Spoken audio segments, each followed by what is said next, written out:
Stop touching me with your dick. Hello and welcome back to the How I Ripped Off the Buffy the Vampire Slayer podcast. My name is Chip Thompson. I am with Mr. MC. That would be me. Hello, how are you? I'm well, how are you? And we are back with I'm fine. And we are back with another exciting episode. Banter. This is episode 13, part 1. Yep, maybe. probably. And it's called Pop-Up. What do we think this is going to be about this time, MC? I think it's Chip is giving up on being evil and opening up a pop-up artisan store, maybe selling some jewellery that he's been making. Yes, definitely. Selling on Etsy. That's why he's recruited Scoot, Steph and Jason to be his sweatshop workers. Yes. So they can make the jewellery that Chip can sell in a hipster market. That is good. I wasn't used, normally I would say what happened last episode, but I mean, Tifa and MC shagged, and that was about it, really, wasn't it? The whole episode was building up to that. It was. Yeah. Also, there were some zombies, I guess. We had our reoccurring character from the fan fiction that you wrote that one time, Jason, the Australian zombie. I really hope he turns up again. I hope so. Just so I can wow the world with my Australian accent. Australian? So authentic. All the shellers out there will appreciate it. And hopefully Chip will turn up in this episode because he was absent. He was. He didn't ruin Tifa and MC's date. He didn't cockblock MC. He's not that evil. He's not that evil. He's good after all. All is forgiven. All right, let's get into it. This is episode 13, Pop-Up, part 1. Previously on Tomorrow Jason. Yeah, Cam. It had been a long day and night. Tifa pretty much knew everything about MC now, and she still seemed interested. So much so that they shared a passionate kiss before climbing onto the back seat of MC's car. Oh. Why was reading becoming a lost art form in modern society? MC wondered like a prick. What a wanker. I was going to say that. Why is reading becoming a lost art form in modern society, MC? There's young people on their screens all the time. MC wondered, like a prick. He sat alone in his bedroom reading from his favourite book. It's like my childhood again. But I don't say what your favourite book is, it's just your favourite book. A book that is your favourite. Things at the mansion have been very hectic lately, and it was nice to finally get some quiet time. If it was one thing MC longed for, then it was pure tranquility in his life. This is very poetic, isn't it? Did I write this or what? After working to save the world for a few decades, he wanted to return home. Maybe set up a small bookshop in a country village in England. It didn't matter to MC, as long as it didn't involve vampires, zombies, or demons. So he's got a retirement plan then. Yes, I thought it was a bit ambitious for a one-armed ninja with... I forget that he's only got one hand. Yeah. That's the thing, isn't it? Yeah. How was he going to bowl? Huh. Because, I mean, the way I bowl is you have to get that little ramp and then you have to push the ball down it. And that's going to be impossible with one hand, right? Maybe he's got a clever attachment. Yes, a bowling attachment. Yes. Maybe just a bowling ball. That would be handy for fighting things. For writing things? Fighting. Things? What, a bowling ball in the end of your a stump? bowling ball hand. That would be pretty badass. That would be pretty badass. Wow, we've got off track a little bit here. Yeah, I'll put it in the next fanfic I write. He'd forgotten how lovely peace could be. This is like some sort of World War I story at the moment. He's in the trenches and he's writing home. He's like, I'm going to get myself a bit of land, settle down with a beautiful woman. Oh, he's got a pic of Tifa in his wallet. He's just showing it to his friend. He's being like, this here is a picture of my girl. When I get back, I'm going to buy a farm. Oh, no, I'm dead. He'd forgotten how lovely peace could be. When MC had first arrived in Japan, he and Chip would sit for hours in the dojo's garden, thinking about their lives and reflecting on their emotions and feelings. I didn't write this. This is not me, surely. I feel like you've matured an awful lot. In the one day between writing these episodes as a 15-year-old. What happened to you during that week? I don't know. I think I sat in a garden and cried or something. Now it's become like a Victorian piece because MC, they're having their cucumber sandwiches in the garden. Although it was mostly MC who did the talking. Chip didn't enjoy talking about his past. Brooding. He's evil. That's where it started, you see. Yeah. Do you think Chip going evil was a great metaphor for toxic masculinity in the world? That's where I was going with it. Intended, for sure. Yeah. MC's mind wandered to his former friend. Despite having the immense urge to kill him, for all the misery he'd put the gang through, there was still a part of MC that wished the old fun-loving Chip would come back. But MC was never one for looking at all the bad things in his life. He liked to focus on the positives, and there were many at the moment. It's because he got laid, isn't it? This is why it's happening. He's all like... It's interesting that instead of being like dancing around, he's just like, peaceful. Sitting by a stream and contemplating life. Maybe I'll write a poem. MC had good, dedicated and hard-working friends. Oh my God, he complimented his friends. He really is happy, isn't he? One lay, and this is who he is now. Wow.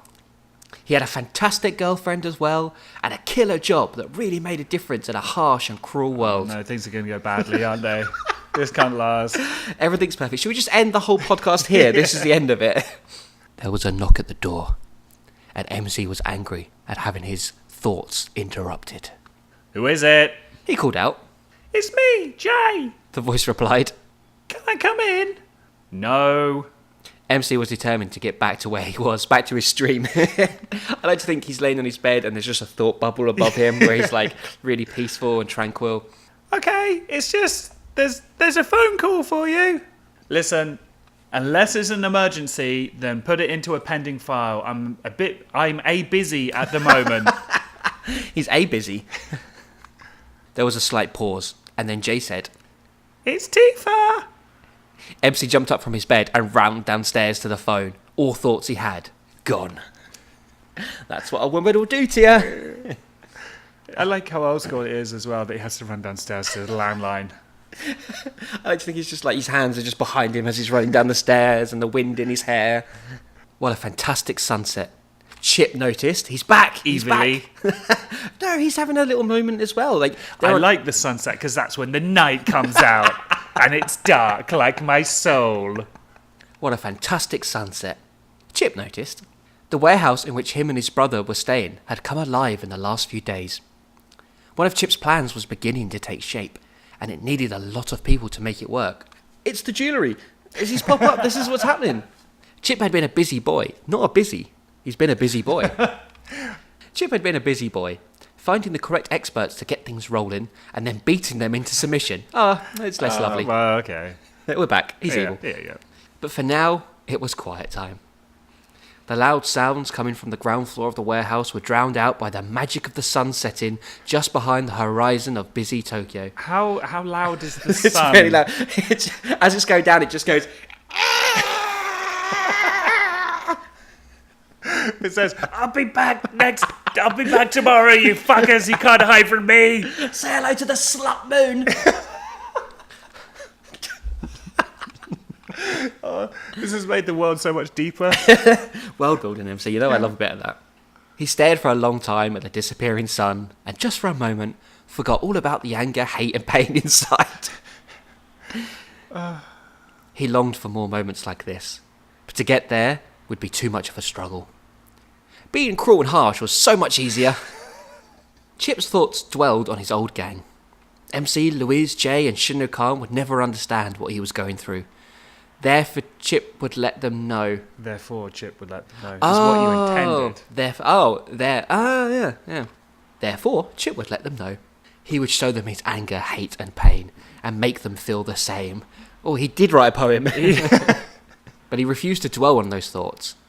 But he was dwelling, but now he's refusing to dwell. He was, yeah, I see the progression.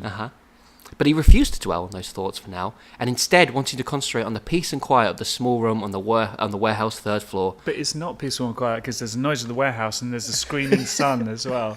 But evil Chip, this is the contrast between MC and Chip. MC had a nice quiet room with a book and a stream somewhere. Yeah. Chip has a screaming sun and a loud warehouse, and he's like, yeah. Chip could feel his eyes closing and his mind switching off. Then a fairly loud banging noise startled him. He instantly moved into a defensive position, still not quite sure what was happening. The noise came again, only this time Chip realised there was someone knocking at his door. He didn't like anyone coming into his room, so he went outside. Can I come in? No, I'm busy. I'm just looking at the screaming sunset. It's got a bit Howard Hughes, shouldn't it? It's just like jars of piss everywhere. It was Steph. She wore her human face because Chip had insisted that if vampires were going to be around him, then he didn't want to have to look at their ugly demon faces. Chip's a racist. He only hires, it's like the cafe owner or whatever, only hires good-looking women. You mean the best kind of cafe? We're just about ready, Steph said. Shame you can't do anything about her voice. Doesn't really matter what she looks like with a I'd rather voice like listen to a that. screaming son. Yeah. Good, Chip said, forgetting his earlier thoughts. Get into position and let me know when it's all systems go. That feels like such an old phrase. Does anyone say all systems go anymore? What context would you use it in the modern day? When I was starting a jewellery pop-up staffed by vampires. Ah, nice. Steph nodded and left. Chip, deciding it was time to get back to work, followed her down. I like the contrast between the two ninjas at the start. It's nice. That was good, yeah. I think especially considering in the last episode, because there was no Chip and it was all focused on MC, now to kind of bring it back to the main story and like, hey, here's what these two guys are doing right now. And they're kind of both start off in a similar place, but then you can see how different their lives and mindsets are. Oh, good going, with all 15-year-old his Chip. anger, hate and pain. And a screaming sunset. Darkness closed in around the mansion. It could only mean one thing. MC's busiest time was about to happen. I think he's on the clock now. Nighttime was when all the ghoulies could come out and play. Vampires could never come out in the daylight, otherwise MC's job would be a bit easy. And zombies didn't seem to like getting a tan either. Usually, MC would get around 5 hours sleep a night, depending if there were any unexpected events. Usually 2 to 3 hours if Tifa came over. Came over MC. Scrabble. Yeah. They're having long, deep and meaningful chats by MC's stream.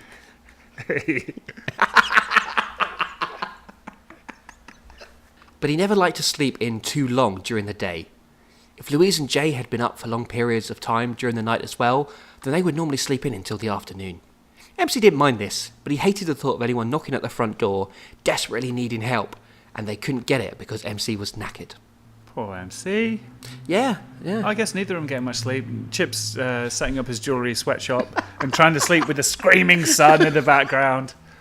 Maybe that's why they should sleep during the day, because then there's no screaming sun. It's just, is it quite peaceful during the day? Or does it scream the whole way through? I thought the canon was, as it was setting, it's angry because it can't keep it up. Sun stuff, yes. I don't know where we're going with this. I don't know, let's just move on. Louise came over to join him in the lobby area of the mansion. She did her little puppy dog eyes look.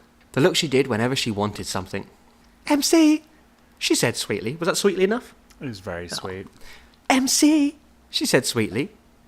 You know you're my favouriteest ninja of all time.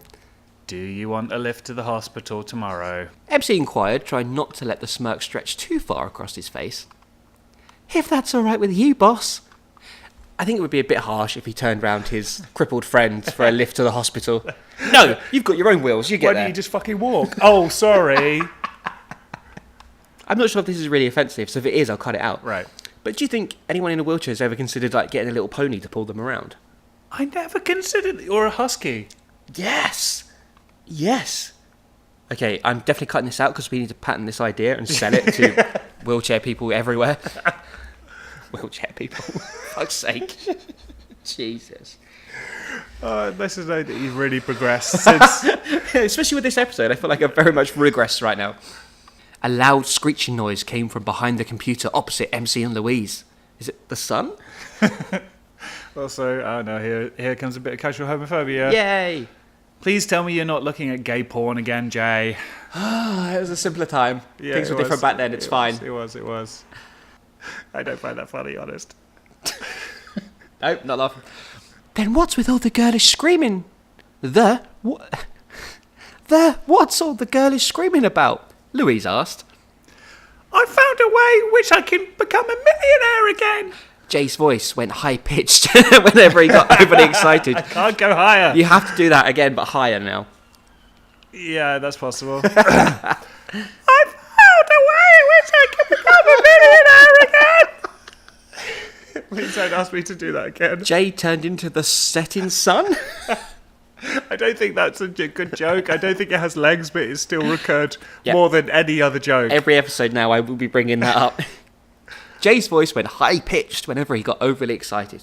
So this is following on from the last episode when Jay's whole thing was he knew how to get laid, he was going to get rich again. Yeah. That was his plan, right? He's making good progress. Like, he's figured out, okay, he wants to have sex, how to do it, get rich, and now he's found a way in which to become rich. Step by step. Stop watching gay porn. Yes. Yeah. That was... which step was that? 7. Right, okay. Jay, you were a billionaire before. MC said, just shitting over Jay's dreams immediately there. Like, Oh, only a millionaire. oh, God. Loser. Well, you're so poor, Jay, with all your millions. Yeah, well, I got to start small. Jay replied. So are you going to tell us what this fantastic plan is then? MC and Louise listened eagerly.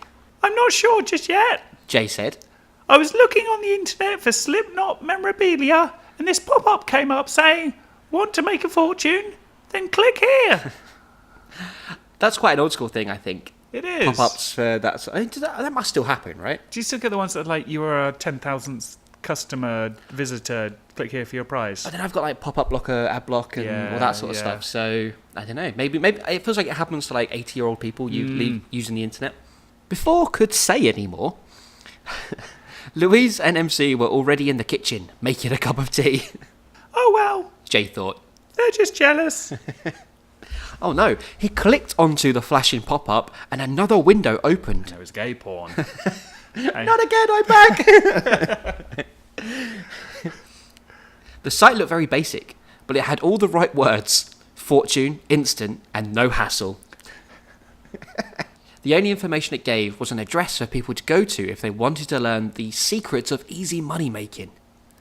Jay jotted it down onto a handy piece of paper. This is very 2002, isn't it? Well, I mean, I don't think you get an address to go to. Like, you click on the pop-up and it's like, go to this address in Tokyo. He didn't want to waste any time, so he grabbed his coat and went to exit the mansion.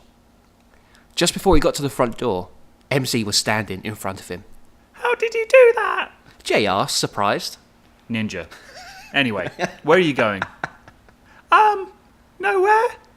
Right, because you put your coat on inside the house all of the time. MC liked being sarcastic. I think especially when it comes to Jay. Yeah. Okay. Jay finally admitted. I was going to this address. It's like a child, like a dad. What have you got in your mouth? Oh no, it got worse. He handed MC the bit of paper, who studied it for a second and then said, Jay, I know this area. It's an abandoned docks. Just a load of old warehouses that only rats live in. Maybe they've done the place up? Does he mean the rats or just like in general?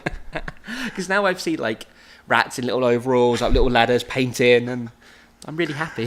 That would be my quiet place at the start. Face the facts, man. You've got an address from an internet pop-up, and even then you were looking at Slipknot stuff. That really puts the cherry on the icing on the cake on the cake shop window. Unnecessary, but Yeah. he's making a point, I guess. Maybe he's just hungry, I don't know. The cherry on the icing on the cake shop window. To be in the cake shop window, right? Unless it's just sat on top of it. I'm Maybe we're confused. pulling this apart Let's a bit too much. move on Sure. before we start talking about setting suns again. The cherry on the icing on the cake of the setting sun of the window. Stop. Sorry. That last bit confused Jay, but he still felt he was right. He put it down to a gut feeling. I need the money, MC. No, you don't. You've got what you need right here. Someone mistreating you every single day and putting you down and insulting you. MC doesn't want Jay to get rich because then he might leave. Like an abusive boyfriend. The mansion's phone started to ring, and MC went to answer it, making sure Jay took his coat off first. Took away his shoes as well, that way he can't leave. Just tied him up and put him in a basement. It was Tifa. Only this time, she wasn't happy. Jay went back into the lobby and sat with Louise. He was pissed off. A few moments later, an MC returned, his face a paler version of what it usually was. Saying I'm pale, I think. Which is true. Yeah, you got a paleness about you. Yeah. What's up? Louise asked. MC sat down with his friends and explained. That was Tifa. She's just had an anonymous phone call from someone who claimed that something's going down. That's pretty vague, MC. Yeah. Yep, but that's all Tifa knows, I guess. Some bad thing happened, you fix. This is my address. There's a big man with a gun in the house right now. Please come. Bad thing? Me call ninja friend. How phone work? Okay, what is it? Louise could sense it was something bad. Well, MC wasn't quite sure how to say it. put vampire and school bus into the same sentence and see what conclusion you get. That doesn't feel like it's so hard to explain. Yeah. Like, God, this is Tifa rubbing off on him. This is what's happening right now. Tifa was like, drivey box. Small man, people. Bitey, scary man.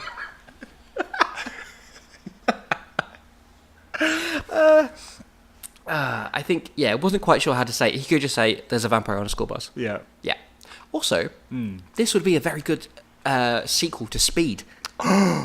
If you go below 60 miles an hour, the vampire gets on board. It's chasing the bus, but it can run at 60 miles an hour, not any higher. So if you go lower than 60 or 50... What about the bus is going, the sun is setting, and the vampire's, once it goes down to dark, the vampire gets on the bus. So you have to outrun the screaming setting sun. I knew we'd get more life out of that joke. Oh, Jesus. Yep, I know. Apparently Tifa received the call just a few minutes ago. All we know is that the vampires are hitting a bus depot tonight so they can avoid the sunny morning. Wait, so someone knows the vampires are going to get onto school buses? Apparently. This feels like a setup. A little bit. I like somebody calling the police and being like, "Hi, is that the vampire police?" Is that the one police detective that knows about zombies and vampires and stuff? How many bus depots are there in Tokyo anyway? 12. MC replied. Do you think I looked into that, or do you think that was a guess?